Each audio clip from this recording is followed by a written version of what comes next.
Hello people and welcome to this One Piece related video. So since we are nearing the 20th anniversary of the One Piece anime and 20 plus years for One Piece in general, a good opportunity, a good time to point out the top 20 One Piece characters.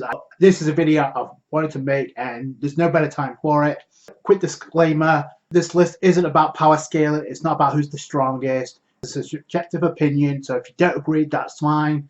Best characters in the comments below if you have any. I guess the mention of movie and OVA characters will not be in this list, so don't expect characters like Baccarat, Gil Tesoro. This list is basically those within the anime series or the manga. So without further ado, at the number 20 spot, the Don Quixote do Flamingo, arguably one of the best villains in One Piece. A character that was shrouded in mystery from his introduction, but boy did he get fleshed out pretty quickly. And when he did, it was an overload of WTF or what's going to happen next when it comes to this character. A former celestial dragon, he blackmailed the world government, the Gorosei, to some extent, of letting him do whatever the hell he wanted. And he did that with Dressrosa. Most typically, he was stopped by Luffy, and what led to an epic moment from Luffy taking down Doflamingo. Ultimately, this character is still shrouded in mystery because we don't know what it looks like without his glasses. We've yet to see that. Plus, he has some type of hidden knowledge about the secret of the world government. We still don't know what that is. We can narrow our suggestions of what that might be, but we still don't know to this day.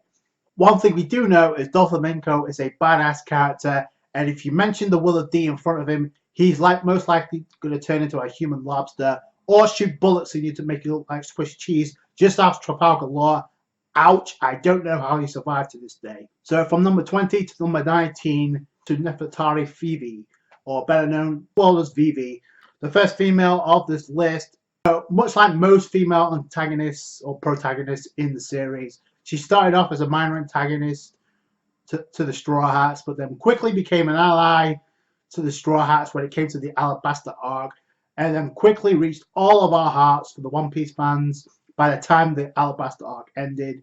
To this day, one of the most emotional scenes and moments in the series. Vivi may not be the strongest in terms of power. Make no mistake about it, she's definitely one of the most determined, and she holds a vast amount of influence when it comes to Alabasta. She's the heir to the throne of King Cobra. Whenever he may die, spoiler alert, it may happen sooner than we think if you read the manga. And also her whereabouts are also unknown. Hashtag pray for Vivi. But Vivi is at number 19, and I don't regret this. At number 18, Bartholomew Kuma, or the giant teddy bear, who actually helped out the Straw Hats. Now, make no mistake about it, before he got turned into a slave to the Celestial Dragons, he was a badass and entered in a badass persona, disappearing to thin air, or whether it's not dismantling the Straw Hats or make it seem like he was dismantling. But little did we know, it was also assisting the Straw Hats, and because of that, it led to one of the most impactful arcs and moments, as well as reunions in the series, as well as a 2-year time. Beside that, there's still too much we don't know about Bartholomew Kuma, but we know he's a badass. And he's also worked on by Dr. Vegapunk, which to this day we don't know anything about. We have got tidbits here and there, but Bartholomew Kuma, the best Shichibukai, and definitely one of the most strongest. It's a shame. Number 17, Tanami, the hot-headed female from the Straw Hat crew, but then she quickly becomes a friend to Luffy. Then once again betrays Luffy just to gain shipping their treasure, but it's all for her reason to obviously pay Shirley's. It was lost to Arlong and led to another epic arc and another epic moment. There was a bunch of them, but Nami obviously strong, determined. A lot has changed since the Arlong Park arc. She has somewhat of a grudge against the Fisherman Pirates, rightfully so, with the exception of Jinbei. But she quickly overcomes that in her Fisherman Island arc, which is a great character moment for Nami, which one that really gets overlooked. But obviously, quirks of being scared, and in a lot of people's view, the weakest Straw Hat. Well, that isn't the case anymore if you follow the art. But one could be said, she's definitely strong-willed, hot-tempered, and she's definitely one of the most females that's talked about the shipping pairings in One Piece more than any other when it comes to Luffy or Sanji or any other character in the series. But make no mistake about it, Nami has a place in all of our hearts, but she takes the number 17 spot to number 16 talking about Enel or Eneru in the English dub. But one thing you can't deny, part of the great arc in its own right. A lot of speculation of where Enel is right now. Will he reappear in the series? But when he did appear in the series, he had a huge impact on the Straw Hats, on the people of Skypiea. All but Luffy, because obviously rubber doesn't conduct electricity, and he was a natural enemy. So not even God himself can pin down Monkey D. Luffy for long. And another great conclusion, so much wasn't really known about Enel, but one thing we do know, he was a badass and had a lot of influence in the series, and probably still does. In the first quarter of this list, we're at number 15, Reiju. She was introduced not so long ago, and it feels like only yesterday she just appeared. We still don't know the whereabouts of the Vince Specs, but one thing we do know, Reiju left a huge impact on the Whole Cake Island arc. She saved Luffy's life by having mouth-to-mouth, or Luffy's first kiss if you want to go that route. But either way, she has her own quirks, much like Robin, very mysterious, but she is a badass and she can get the job done. Plus, she has into her brother, which led to another emotional scene in the Whole Cake Island arc. It's a shame that she didn't join the Straw Hats, but one thing we do know, with the world government, it's hard to say if the Vince Max will still be involved in the story or in Sanji's life. But either way, Reiju has a huge impact on Sanji, not only escaping his own traumatic past, but also led to a pretty decent reunion and transformation sequence in the Whole Cake Island arc, when it comes to Reiju is the best of the Vince Mo, exception of Sanji.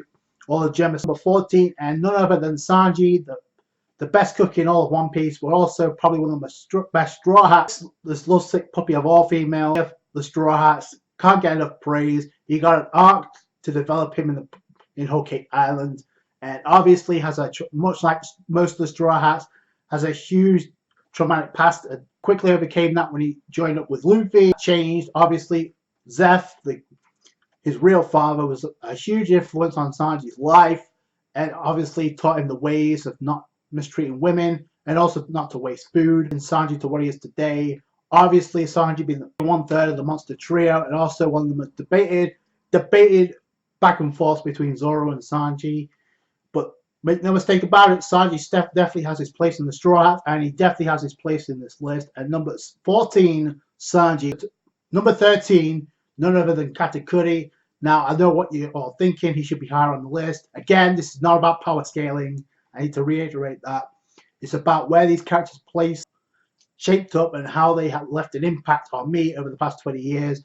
Katakuri was a recently introduced character with so many badass quirks. He's the first Sweet General Commander of the Big Mom Pirate. He's also the first character to transcend the 1 million berry bounty past Jack. At the time, it seemed very, very impressive unless you read the manga and the latest chapter. Still a badass, you can still get the job done. Where will this character fall into place when it comes to the future? We don't know, but definitely Katakuri can see the future, which gave Straw Hats so many problems in Whole Cake Island, and if not the greatest fight, and debatably one of the best fights in all of One Piece. It still stands the test of time to this day. Katakuri at number 13, number 12, and we have Shanks. Red-haired Shanks has his place. He's a huge influence on Monkey D. Luffy, and he inherited the Straw Hat from Roger. He's a part of Roger's crew. He was a cabin boy, and obviously now Shanks has grown into a Yonko. Be that as it may, he still has a well-balanced crew. He has a badass entrance in the Marineford arc, which is probably one of the best arcs at this point in time. We don't know if things will stay that way until after Wano, but be that as it may, Shanks still has his place. The biggest badasses of the series, but it's at number 12. Calls for Shanks. Will he approach Wano? We don't really know, but all I do know is number 11. We have Usopp, which may not be the strongest Straw Hat, but he can still get the job done in his own way. Sometimes he runs away to the annoyance of a few, but he just put himself on the line for his crew, and I think that's the best trait of Usopp. Plus, he also challenged Luffy to a duel, because obviously there's an immature back and forth between Luffy and Usopp at Water 7. It doesn't change the fact there was still an emotional fight and an emotional scene for a lot of the Straw Hats, for a lot of fans. To this day, probably one of the most emotional fights and probably one of the most underrated fights in the series. Usopp is an underrated character for so many different reasons. He awakened observation haki and Dressrosa. I don't think that's going to be the end of it when it comes to Usopp doing epic things like that. At least I hope not. Hopefully, all the Straw Hats get to shine in Wano, so that'd be a perfect to show his sniping skills against Kaido's Beast Army, the 100 Beast Pirates. So that'd be a great opportunity to showcase Usopp. Also, Usopp technically saved Robin from Spandam and Ina's lobby. He separated from the crew, but he also debuted a alter ego in the form. Right now, he's known as God Usopp, and nothing can change that. But I'm pretty sure his bounty's going to go up. But he's still God Usopp to a lot of people. But he also takes the number 11 spot. Number 10, and we have Garp. Yes, the recent chapter may have upped his status when it comes to his legendary. And make no mistake about it, he has so many legendary stories. I hope we get some type of backstory on why Garp actually turned out to be wanted to become a Marine. And we also know White Roll. So those who read the manga. But be that as it may, he also caused Don Jin Zhao some huge trauma towards the head before Luffy solved that problem. But one thing is for sure, Garp has a powerful punch. He could have easily killed Akainu. That's the opinions of many after the recent chapter. And no doubt about it, he's one of the hero of the Marines. Monkey D. Garp at number 10. Number 9, Boa Hancock. Probably the most beautiful choice on this list. This lovesick puppy of Luffy just can't get enough. She recently got reintroduced in episode 895 in a filler episode. She's a big part of the One Piece Film Stampede movie, so that's great. Can't wait to see that. But right now, she's one of the most badass females in the series, and she's also one of the most beautiful females in all of anime. Coming in as the Shichibukai and the Empress of Amazon Lily, much to how most females are introduced in the series, she turns out to be pretty much a heinous female at first, but then she quickly changes when her feelings change for Luffy. She quickly grows in love. She almost died because who knows how much of an ally she'll be now that the Shichibukai system, spoiler alert, has been abolished. Who knows what the future holds for Boa Hancock, the Empress. Make no mistake about it, beauty of a goddess, but she's coming at number 9 and Boa Hancock. Number 8, we got Nico Robin, and probably one of the best females of the Straw Hats. And definitely, it's a shame we don't get to see more from her from a combat standpoint, but she definitely has a place. She's a huge influence against the government when it comes to that deciphering the world poneglyphs. She's the survivor of O'Hara, and part of the centerpiece to one of the most emotional arcs and greatest in all of One Piece in Enies Lobby. Usually when a rescue arc takes the stage, it turns out to be one of the best, and you get no arguments from me when it comes to Enies Lobby. So many great fights and moments when it comes to an epic scene, to Robin screaming, "I want to live," to the Straw Hats. It stands the test of time to this day as one of the best moments, and definitely one of the best characters. I hope we get to see more. And over time, her looks, although her age and her looks have got, although time has passed and her age has gone up, her look not downgraded at all. And right now, she's currently a Wano. Who knows what the future holds for Nico Robin? She's definitely an influence for somebody to kidnap. Hopefully, that won't be the case. But Robin definitely has a key factor of Luffy becoming king of the pirates because of the world poneglyphs. She's a huge help in the time skip training with, I guess, the revolutionaries. So we don't really know what she can do fully. So I hope we get to see that pretty soon. But coming in at number 8 is Nico Robin. And number 7, Monkey D. Luffy, the captain of the Straw Hat Pirates, the main protagonist of One Piece, left an impact on me over the past 20 plus years. Luffy is, to a lot of people, the greatest main character in the series. He doesn't take himself too seriously, although when he does get serious, badass things happen to a lot of people. What more can you say? Will go above and beyond if it's for his crew, if it's for friends. He will go above and beyond. Luffy has short tolerance for the Marines or anything related to the world government. He also has a short tolerance for the Celestial Dragon. Be that as it may, Monkey D. Luffy has grown not only in size but also in power-wise over the years, with Luffy attaining Gear 4th. Who knows if he'll attain a Gear 5th, but right now he stands at 1,500,000,000, which currently in the anime is the highest bounty in One Piece right now in the anime. Could be crucial to being the next king of the pirates. He has Conquest Haki, Advanced Observation Haki, and spoiler alert, he's going to have Advanced Armament Haki by the end of Wano. He's been a part of so many great fights and scenes in the series, but he comes in at number 7 in Monkey D. Luffy. 6 and coming in is Sabo. And boy, Sabo, without the Merima no Mi, he was a badass. He was introduced after Ace died. Sabo Ace Luffy flashback. He was introduced then. We thought he died at the hands of the Tenryubito. He got saved by a dragon and then reappeared in Dressrosa to another emotional scene. And if he's going to place this list on emotional moments, this will come in at number 2. Especially with Luffy's reaction. But Sabo would later form the disguise of Luffy to gain the Merima no Mi, and that he did in a big dramatic way. And he's the second in command or the chief of staff of the revolutionary army behind Monkey D. Dragon. We don't currently know, spoiler alert for those who read the book, we don't know Sabo's current status, but we do know he's a badass, so he can get the job done, and he has no problem taking on an admiral or doing what he feels is right for his brother. He will be there no matter what. Hopefully we'll get to see more of Sabo when the time comes, but right now he places in at number 6 is Sabo. So at number 5 is nothing than Wano or Zoro, the badass of the Straw Hat crew. So many epic moments, much like Luffy.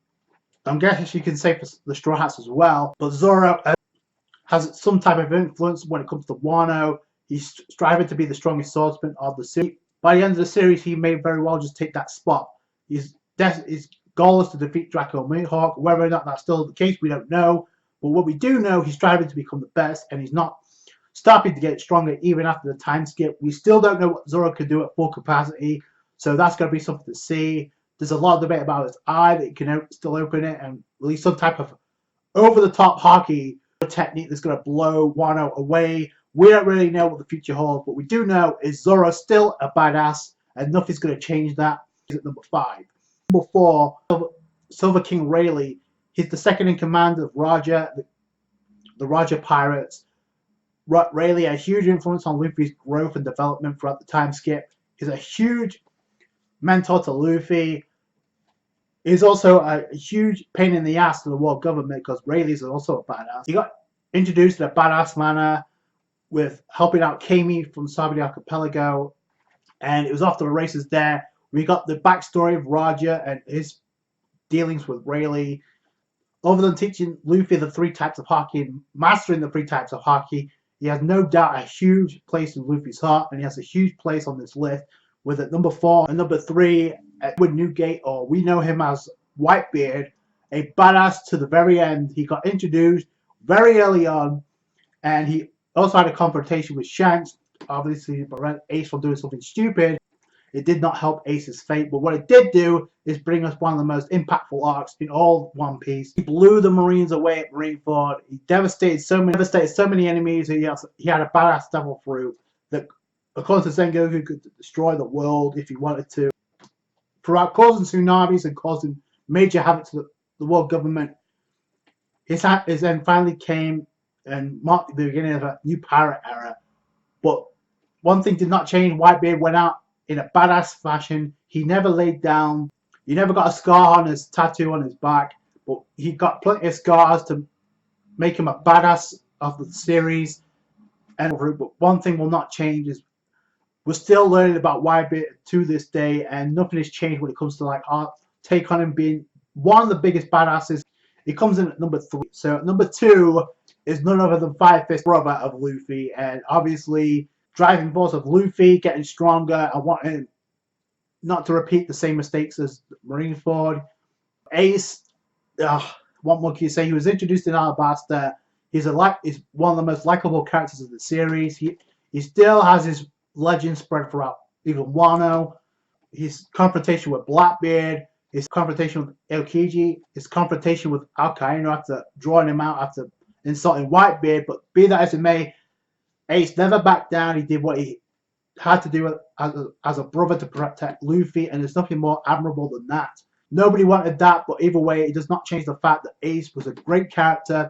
It led to a great moment and a great driving force to Luffy to this very day. That probably will never be topped, as well as the emotional impact of Ace's death. But Ace, no doubt, coming at number 2 as one of the greatest characters of all of One Piece. And coming in at number 1 is the best character in all One Piece, and it may not just be my pick, but here he is in Trafalgar D. Water Law, better known as Law, one of the most popular members of the Worst Generation, or Supernova. Trafalgar Law, boy, what an impact this character has had since its introduction in Sabre Archipelago. It's snowballed from there. He's a former Shichibukai. He delivered a badass moment against Virgo by slicing him, the mountain, and also the SAD factory. He was a huge pain in the ass against Doflamingo. No doubt he's a huge pain in the ass to Kaido now. But who knows what's going to happen to Law. There's rumors of him actually sacrificing his life in Wano. I don't know if that's going to be the case, but we'll see. But one thing you cannot deny is Law's Devil Fruit is badass. It's sick. His design is sick. He's a popular character towards males and females. The most important part is he's a loyal ally to the Strawhats, which makes him likable in that essence. He has a painful backstory. He had a huge driving force in the form of Corazon, but he gained a much bigger father mentor in probably Corazon. He's a fan favorite for sure, and he's taken the #1 spot. So as of right now, who knows if we'll get another 20 years, but these are the 20 characters that have taken place in my heart over the past 20 years. There's countless opinions all over the globe, and I think that's the best thing about One Piece. Diversity in the One Piece fandom is not excluded. Everybody has their own take, everybody has their own taste. So that's going to do it for today, guys. Thank you so much for watching. Like this video if you did. Subscribe to for more One Piece. Catch you guys later. Thanks, guys. Bye.